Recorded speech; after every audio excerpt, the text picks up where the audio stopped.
I'm Geoff Perlman. I'm the founder and CEO of Xojo, and we're here to talk about 2026 Release 2 and specifically what's new in that release. And if you have any questions, go ahead and put them in the questions pane in Zoom. Fill them in anytime you want. We'll get to those at the end. If I try to stop in the middle, then it'll just take too long. So put them all in the Q&A pane, and I'll get to them at the end. We'll have plenty of time. All right, so I want to start with some stats. We have 52 new features in this release. We have 67 bug fixes in this release.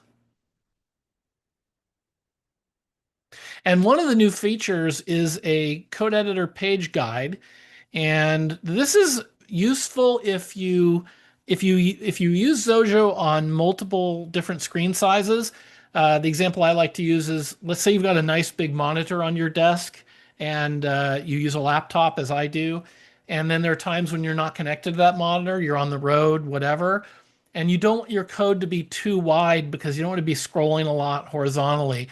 Well, the page guide can give you an idea of what, how wide your code is. You can make it fit for your small screen and then know that when you're on your big screen to stay within a certain width. And you can see it in this example. There's that gray area on the right side. So that's indicating the margin. And the way you set that margin is in settings.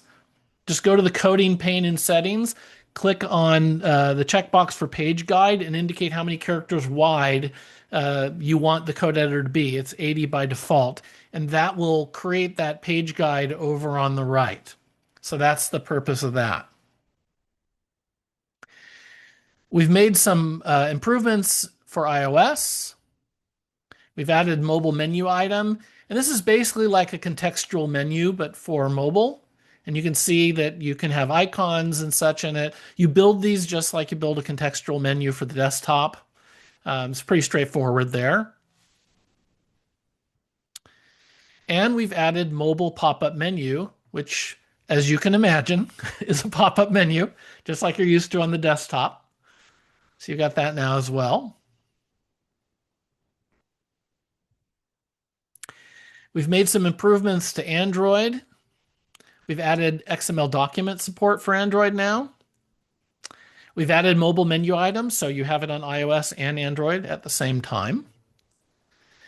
And mobile pop-up menu and mobile switch are now using the Android Material UI theme. So for what it's worth. Now we've made some desktop improvements as well. Now this one specifically is for Windows. If you're building using the WinUI option in the build settings, now with that option set, if you're using Desktop HTML Viewer, it now uses Web 2 as the browser rather than using the Chromium embedded framework. And there are some benefits to that. First of all, it reduces your app size because we don't have to include Chromium embedded framework with your app, and that framework is like 200 megs roughly, so that makes your app smaller. Your apps start up faster because that isn't there. And most importantly, you get dynamic security and browser updates that are provided by Windows rather than by Xojo itself. So you don't have to wait for us to update the Chromium embedded framework because now it's not using that. It's using the Web 2 framework that's built into Windows itself. So when it gets updates, your app automatically gets updates. And for security alone, that's a great reason to do it. All right, so desktop toolbar, we've made some improvements there. We've added symbol-based button icons on all platforms.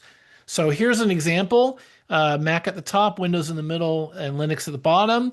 And you can pick symbols that are built into the operating systems to include instead of having to put in your own icons, which is really handy. This is all native, of course. And the way you assign these is with the symbol property, that's new. And you simply give it a semicolon separated list of symbol names. So if you're building for multiple operating systems, of course, the symbol names are going to be different on different operating systems. So you just put them all in there for each button, and just separate them with semicolons. And there's no order. The order isn't relevant. It'll find the matching one that it's looking for that operating system. So it's pretty straightforward. Now, there are also new desktop toolbar styles for these buttons, which is really nice. You can choose from default, which is just the default for the platform, whatever is appropriate. Icon caption vertical, that's the icon above it's the caption basically underneath the icon, which is the Mac default. Icon caption horizontal, that's with the caption to the side, and that's the default on Windows and Linux. And then you've got icon only and caption only. So yeah, so those are the types, and these are also changeable at runtime. So if you want to give the user a option to change them to set their own preference, you can do that. Now, we've also added desktop scrollable area. If you have if you've used a scrollable area on other project types, we now have it for the desktop. And basically what this is, in case you haven't used it, is it allows you to have a scrollable container on a layout. So if you need to show a container that's larger than what you have area for on the layout, you pick a container, you create your container, you add a desktop scrollable area, you select the container you want to be displayed, and that's really all you have to do. Here's an example of that. So there's a container, right, called My Container, and on the window we've got in a scrollable area. You just set that in a pop-up in that property, and then when you run, you'll see that in this case it's vertical, so you can scroll it. Now, if it was wide enough, then obviously you'd be able to scroll horizontally as well.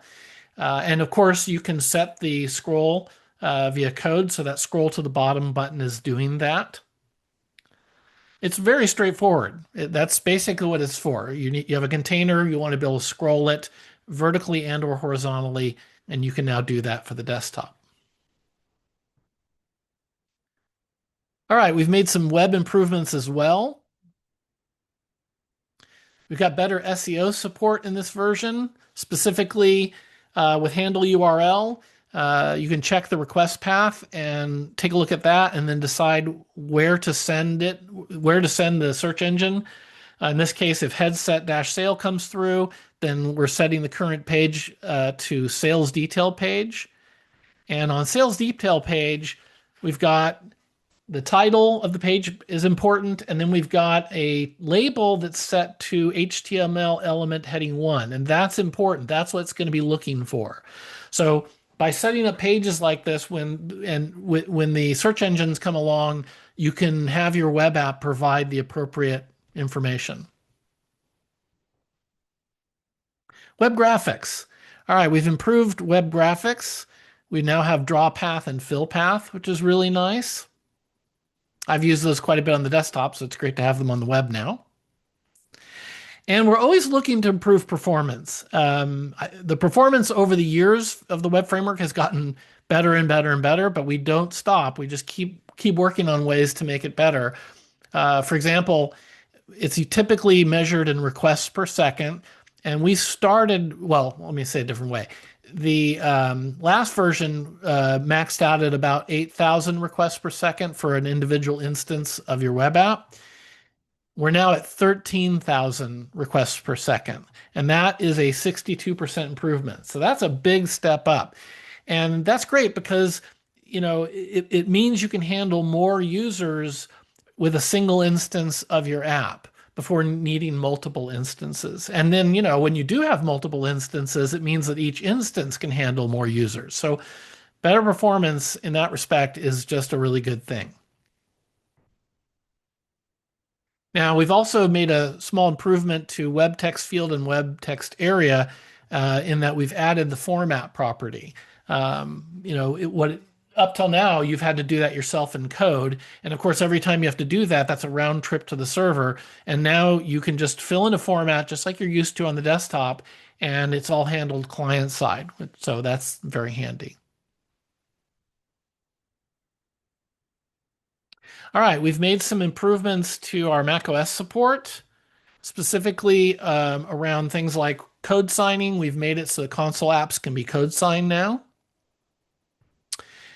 And we've improved debugging, specifically when you're building, or typically, I should say, when you're building apps that are going to the App Store. This is when you're using things like sandboxing, hardened runtime, entitlements, applied provisioning profiles, which are typically for apps going into the App Store. These things caused issues with debugging locally when you were using them, and we have done away with all those difficulties. You can now have your app set up, your project set up to use these and still debug like you're used to. So if you've ever run into that problem, just know that's pretty much gone away with R2. And for those of you that were planning to do App Store stuff, know that it's not going to be an issue. You're not going to run into any of these problems when you're debugging locally. So that's a really handy improvement.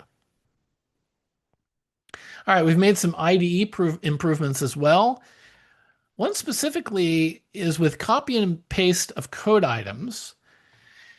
Around that, you can copy items in text format to the clipboard.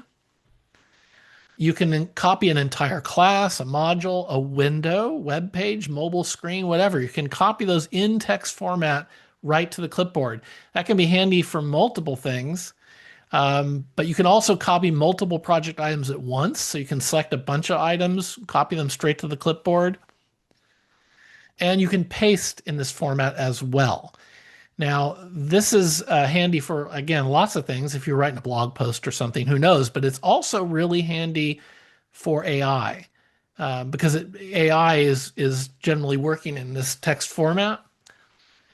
So this goes right along with some improvements we've made to Jade, and I'll come back to the AI bit in a little bit. So Jade now supports, in addition to Claude, OpenAI. This is with R2, OpenRouter, local large language models. We've had users tell us that, hey, they've got some security issue at work, or they're not allowed to have their project use a public large language model, and they've got something running locally. Well, guess what? You can do that now with R2, which is really, really great.